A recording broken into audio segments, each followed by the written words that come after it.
Hi, my name's Sol Gamsu, and I am an assistant professor in sociology at Durham University. And I'm just going to talk a little bit about the Sage Prize. So, it was a pleasure to receive the Sage Prize for our paper written with Mike and Alex.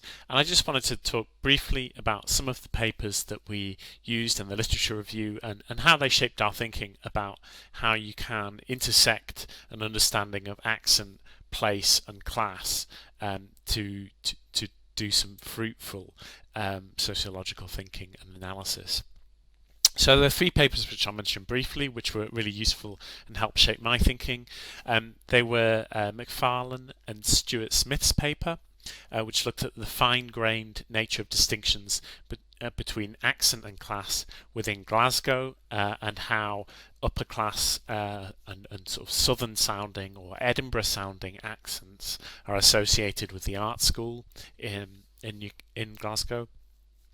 Then, in a kind of related paper, looking at those fine-grained distinctions of accent geographically, Pearce's paper, which gives a perceptual dialect map of the northeast of England and the micro distinctions in accent across that region.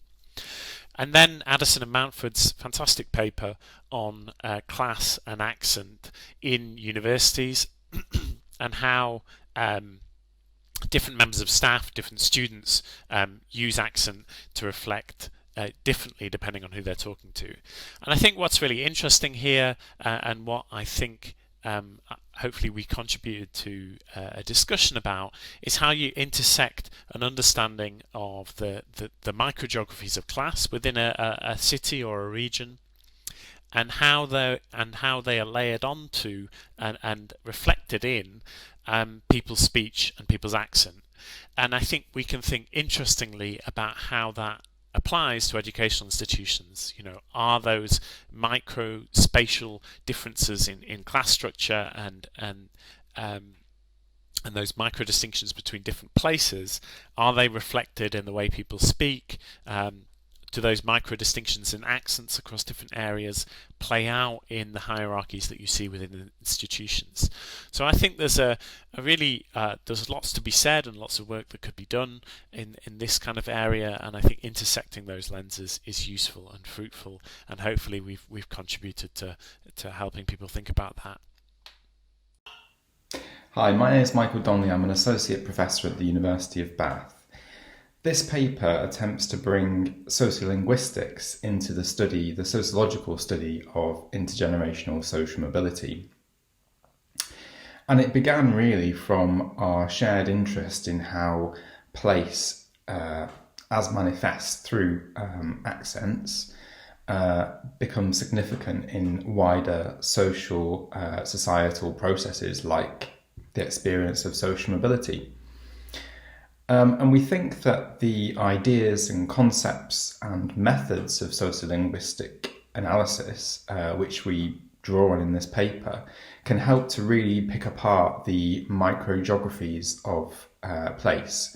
So within the north, for example, not just the northern accent, but the kind of regional or city-based microcosms that exist, and the ways in which the phonetic features of accent can help us to understand the significance of those place-based differences.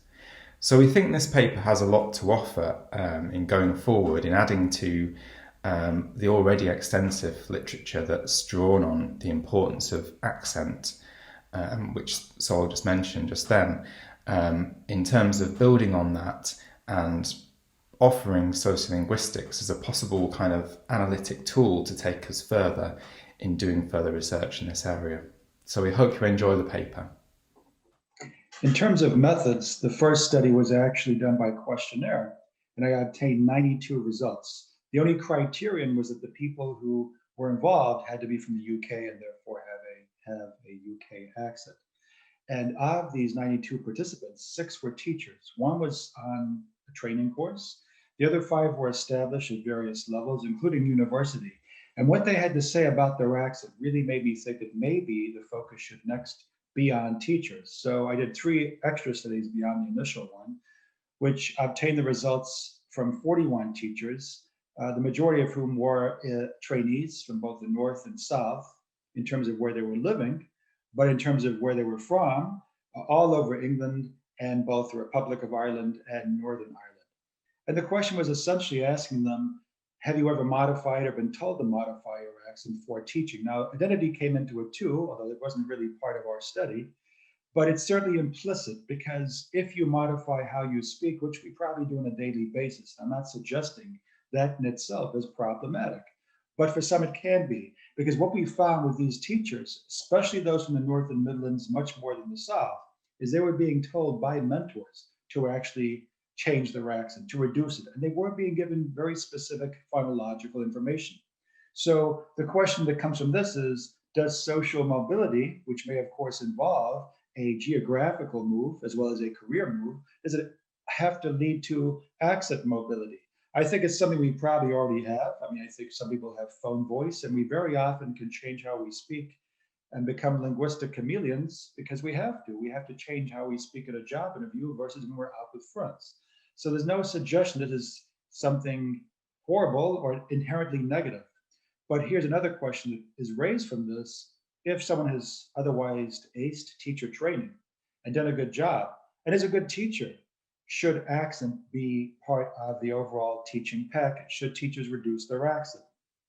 And if so, should this be made part of the teacher's standards? Because so far, only the need to use standard English is referenced, and we can speak standard English in any accent, of course. So to round off my contribution, what I wanted to do was look at accent in the UK from a more nuanced perspective, because accents are not monolithic. So if we look at the Manchester accent, for example, that would suggest it's one size fits all, when of course it is not. And here's where it gets a bit complex in terms of different varieties of the Manchester accent might be attributed to different parts of the city, whether we mean Greater Manchester or just the city itself. That's another thing to consider. But could different parts of the city also tie in with class? So South Manchester, for example, is perhaps more well known for being more middle class. And so that in turn will affect how we speak. So I applied a trichotomy approach. It's more complex than just a three-part approach, but using it as a placeholder concept, just for the starting point.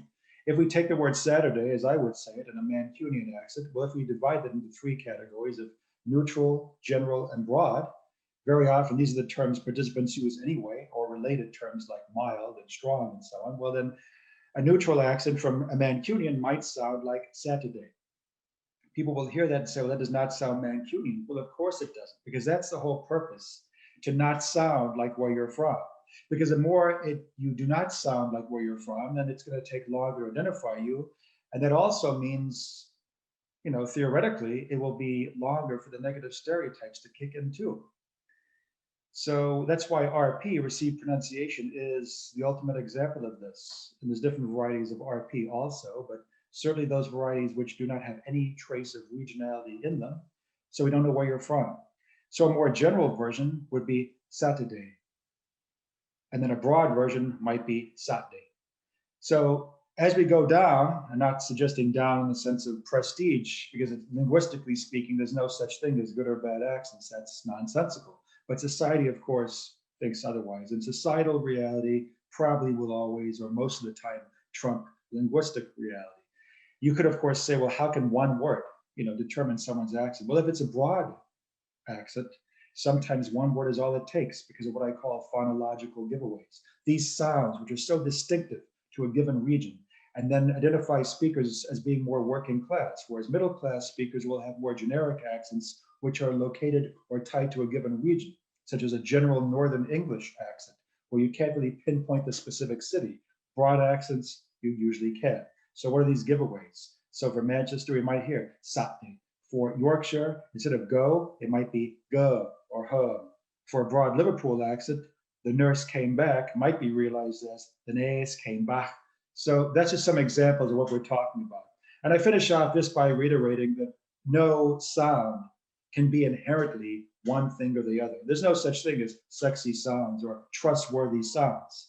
But the linguistic reality is very different from the societal reality, which is very often if a particular group is stigmatized for whatever reason, then the accent or language in general that they use will also be stigmatized, and in conclusion, the speaker.